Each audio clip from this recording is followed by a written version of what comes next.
wabarakatuh. Perkenalkan, kami dari kelompok 9 dari lokal 1A akan mempresentasikan mata kuliah filsafat dengan judul Estetika Indonesia Klasik. Selamat menyaksikan. Saya Saripa Soraya. Di sini saya akan menjelaskan beberapa bagian materi dari Estetika Indonesia Klasik. Apa sih estetika Indonesia klasik itu? Nah, estetika Indonesia klasik itu adalah keindahan Indonesia yang berasal dari masa lampau, tetapi tidak kolot atau ketinggalan zaman. Unsur-unsur estetika Indonesia klasik terkandung dalam seni, budaya, adat, istiadat, dan kegiatan ritual. Di antaranya secara konkret terdapat pada ragam hias, batik, candi, musik wayang, seni tari, dan upacara adat. Selain itu, estetika adalah istilah modern. Istilah ini masuk dalam kosakata filsafat pada abad ke-18.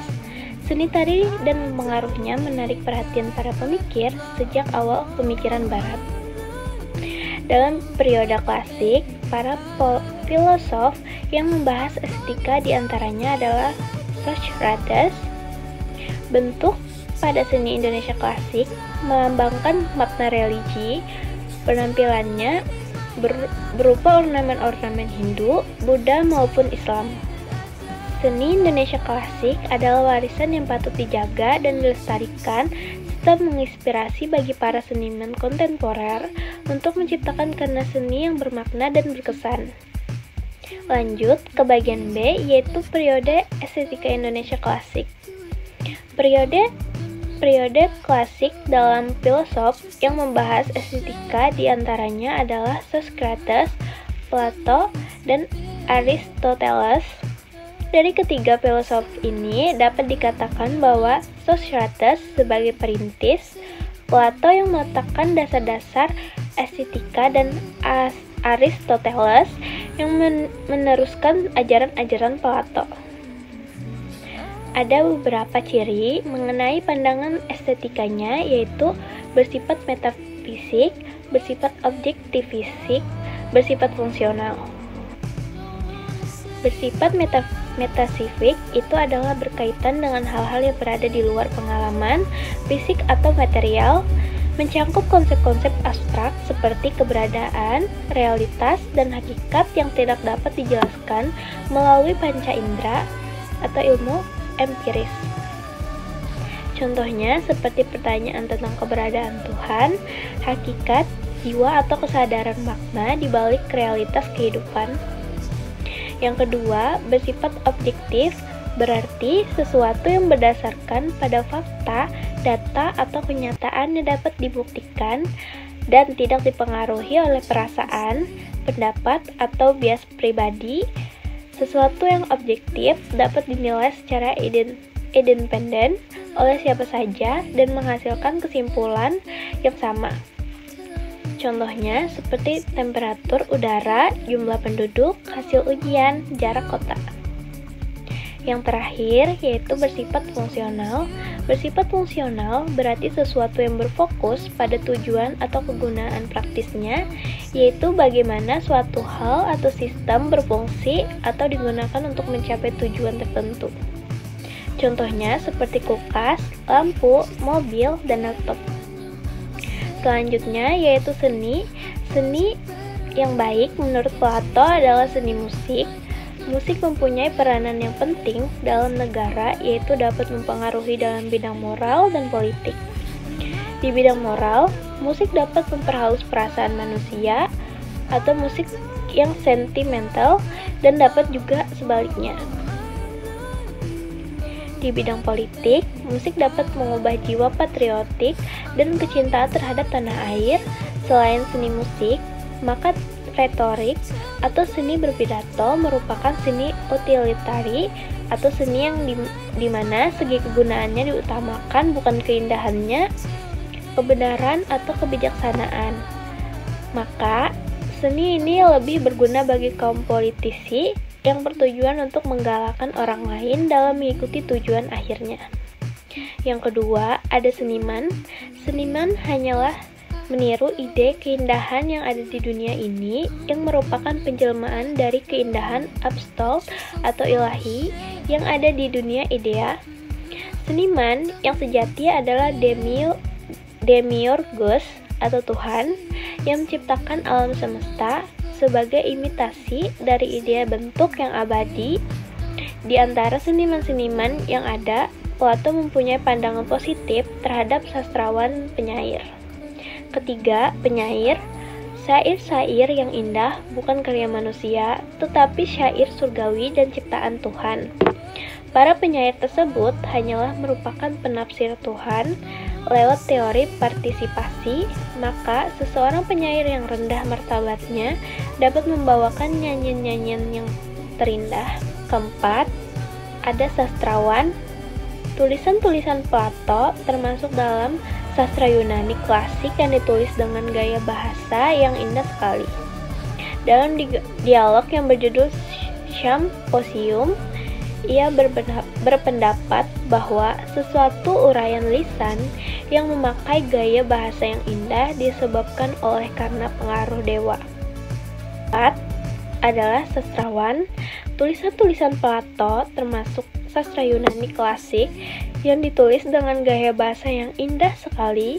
Dalam dialog yang berjudul Symposium, ia berpendapat bahwa sesuatu uraian lisan yang memakai gaya bahasa yang indah disebabkan oleh karena pengaruh seorang dewa.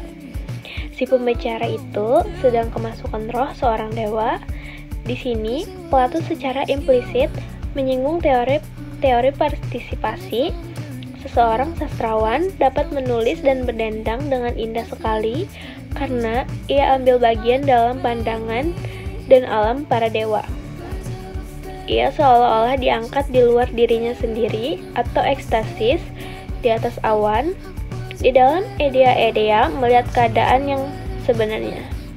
Saya, Andi Indri Alfarisi, akan melanjutkan pembahasan pada bagian C, Seni Indonesia Klasik. Seni Indonesia Klasik dipenuhi oleh keindahan yang mempesona. Namun, keindahan tidak hanya menyangkut penampilan, melainkan juga memuat makna kehidupan dan nilai-nilai yang tertanam di dalamnya. Bentuk pada seni Indonesia klasik melambangkan makna religi penampilannya berupa ornamen-ornamen Hindu, Buddha, maupun Islam.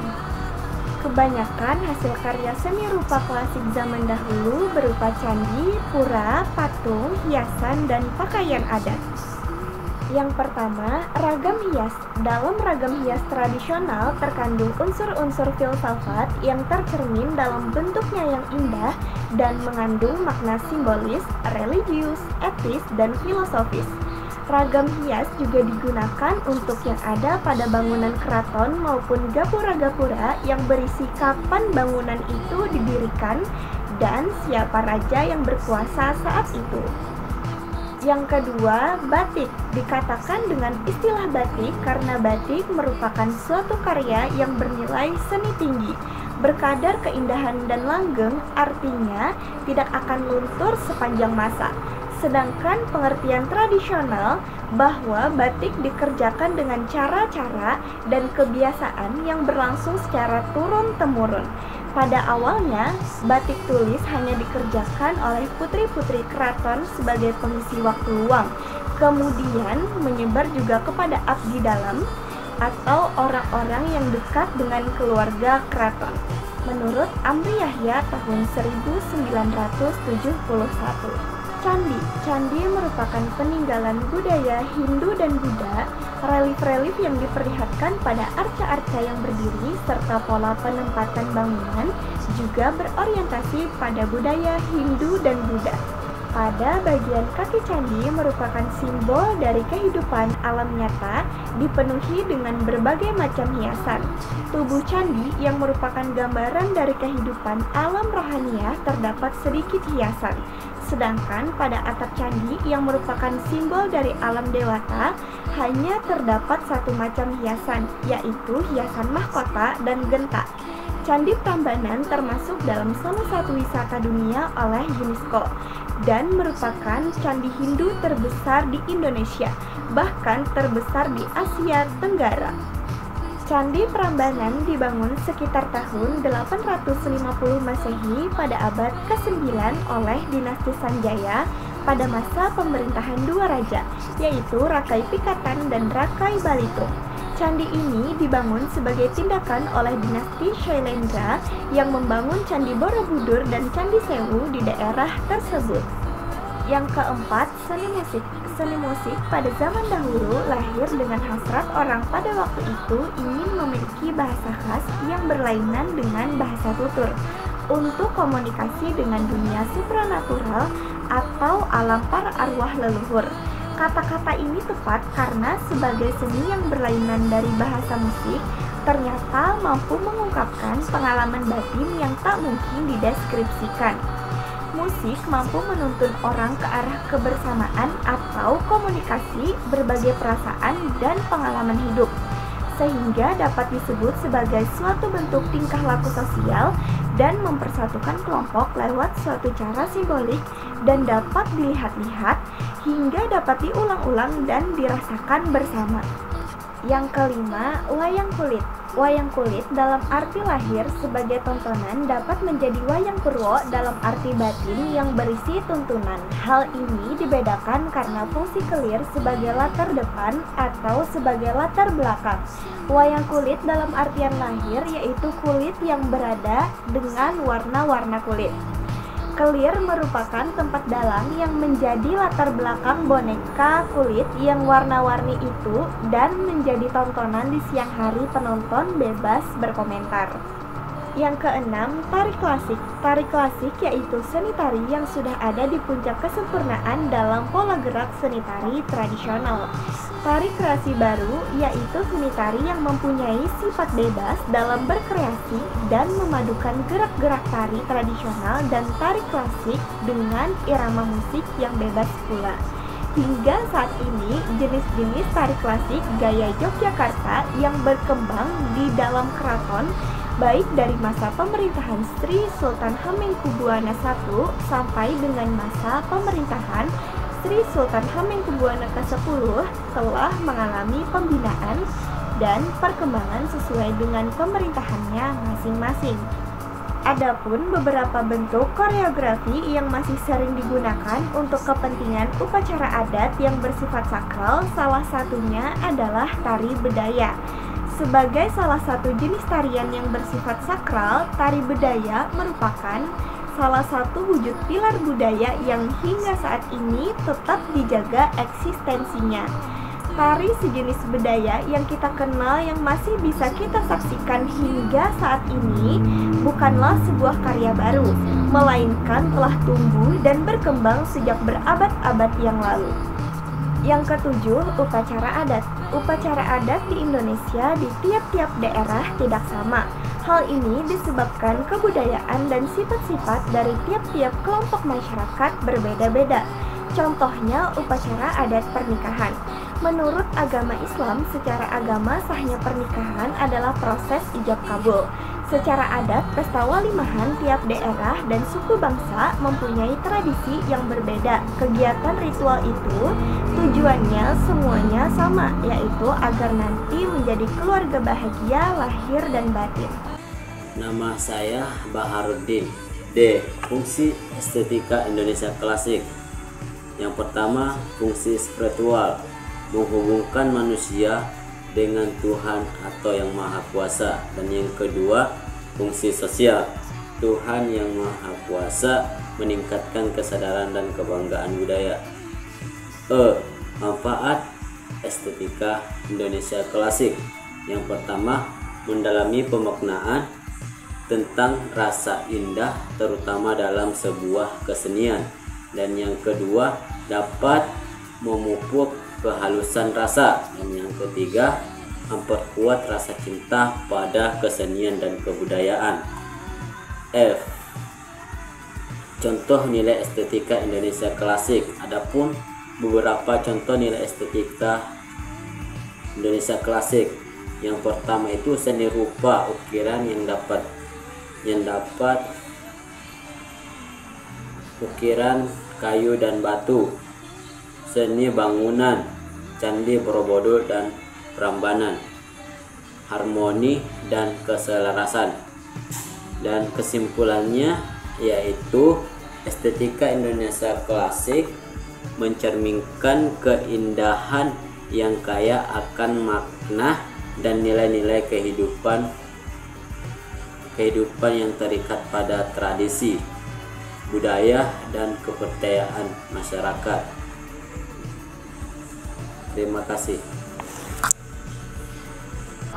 Demikianlah presentasi yang dapat kami sampaikan dari kelompok 9. Terima kasih atas segala perhatian. Mohon maaf apabila terdapat kesalahan. Wassalamualaikum warahmatullahi wabarakatuh.